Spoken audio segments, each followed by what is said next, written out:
Hey there. If you're one of those people who thinks that you can't meditate, maybe you've sat down to meditate and the thoughts just came rushing in and you threw your hands up in the air and said, "That's it, I'm not a meditator," and never went back, you're in the right place. My name is Madison Rossi. I'm a spiritual healer, teacher, and guide certified by the Modern Mystery School in the lineage of King Solomon, and I offer a path to spiritual self mastery. And the path that I offer is one path to spiritual enlightenment or nirvana or self mastery. There are many paths. There's been many paths throughout the time and all across the globe. Humans have always seemed to be in search for higher knowledge, higher frequency, higher attainment. And every single one of those paths have included meditation as a cornerstone for how to achieve those higher states of being. And I love this because the reason that I love a spiritual path so much is because it reminds you that all the answers are within you. Sometimes it's just a matter of figuring out where to look.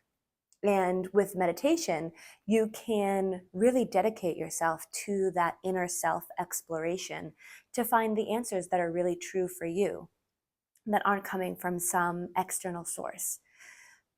And meditation is super easy, of course, said no one ever.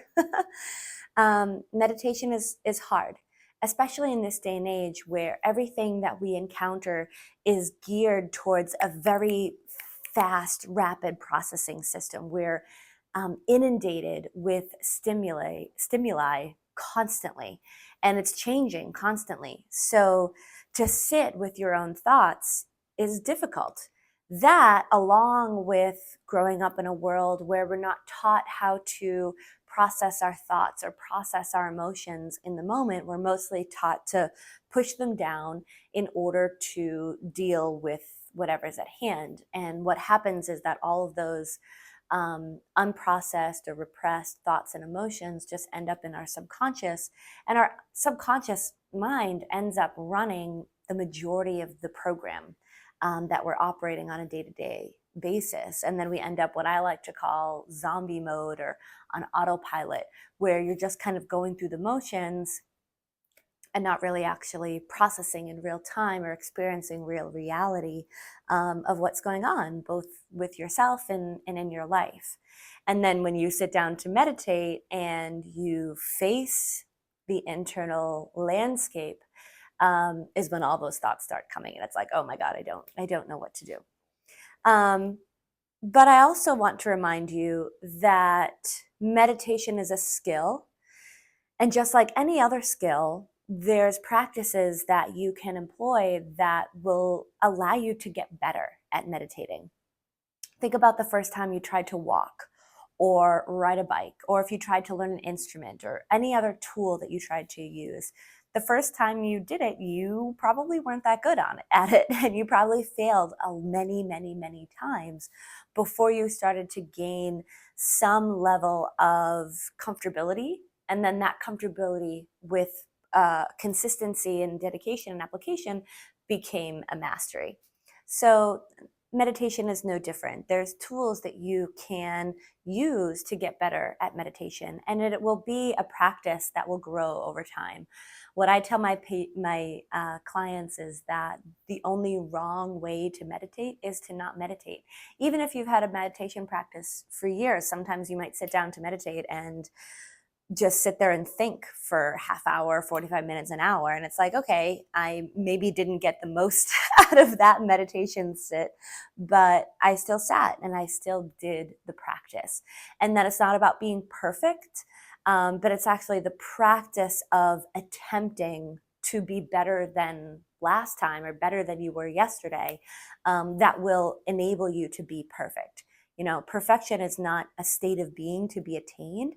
Perfection is a state of constantly seeking perfection or constantly seeking improvement is how we gain perfection. So, and another tip for meditation is that, you know, your mind, don't make your mind your enemy. You know, sometimes people will think that, like, you know, because they can't control their mind or they can't control their thoughts, that their mind is somehow working against them. And that's not the case. The mind is a beautiful, beautiful tool. And even in all the space exploration we've done in the universe, we have yet to come across a tool that is as complex as the human mind. So it's really an incredible, incredible tool that we can use much more than we're using in our day-to-day lives. And it's capable of incredible things. And the mind's job is to think. That's its job. So don't make your mind your enemy just because it's doing its job. You know, the mind can also be trained like you would train a dog, you know. At first, when you have a puppy or a dog that's untrained, it's running wild, it's going all over the place, it's jumping, it's maybe peeing where it shouldn't be, shouldn't be peeing, and but you're not, you can't get angry at the dog just because it's being a dog, right? But the dog can be trained and your mind can be trained. And you might actually find that your mind and your thoughts will be a lot more stable when you kind of give it jobs, give it things to do, teach it to sit, teach it to fetch, teach it to run when it's time to run.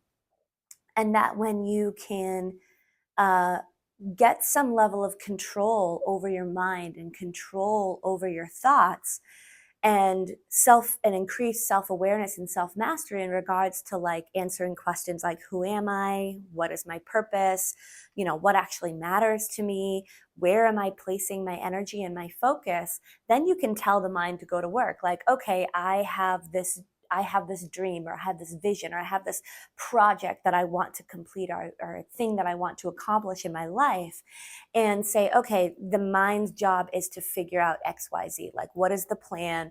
Who do I need to reach out to? What are the things that I need to do? Do I need to be someplace or a certain time, et cetera, right? It's a problem solver. That's the job of the mind, is to problem solve and create a plan, right? And then the follow through on that plan.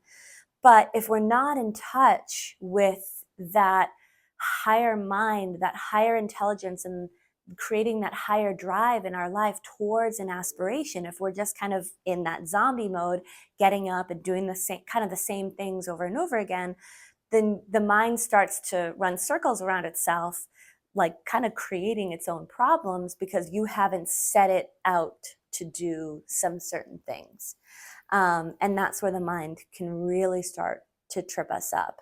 So I really encourage, at the time that I'm filming this, it is mid-February 2026, and we've just passed the Lunar New Year. And a lot of people have been talking about the shift from the year of the snake into the year of the fire horse. And there's a lot of forward momentum available. There's a lot of like a shedding that has come to an end, and we're ready to move fully into the this new lunar year, rebirth, this new life that we have set in front of us. And it's wonderful to have all of this forward momentum, all this energy, all of this inspiration build up for forward movement.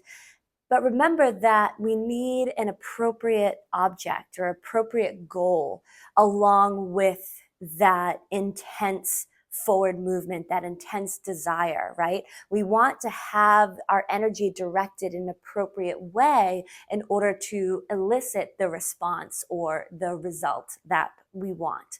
If you're an archer and you're drawing back that arrow and you're just slightly off from the mark, you're not going to hit your target. So meditation is a way that you can be sure that you're pouring your energy into the appropriate object or the desired result or the correct direction that you want to go in order to do what you need to do. So I would highly encourage a meditation practice.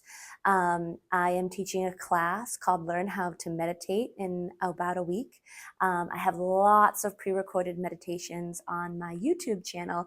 And I also really encourage receiving activation meditation and initiation in the path of the lineage of King Solomon with the Modern Mystery School in order to amplify your ability to hold the frequency of meditation and also increase the amount of light that you're holding in your physical body and in your mind, so that when you do meditate, you're able to receive more. You know, it's kind of like your vessel is a certain size, the amount that you're able to receive, the amount of light, energy, awareness, spiritual energy that you're able to receive is going to be proportional to the size of your vessel or receiving vessel.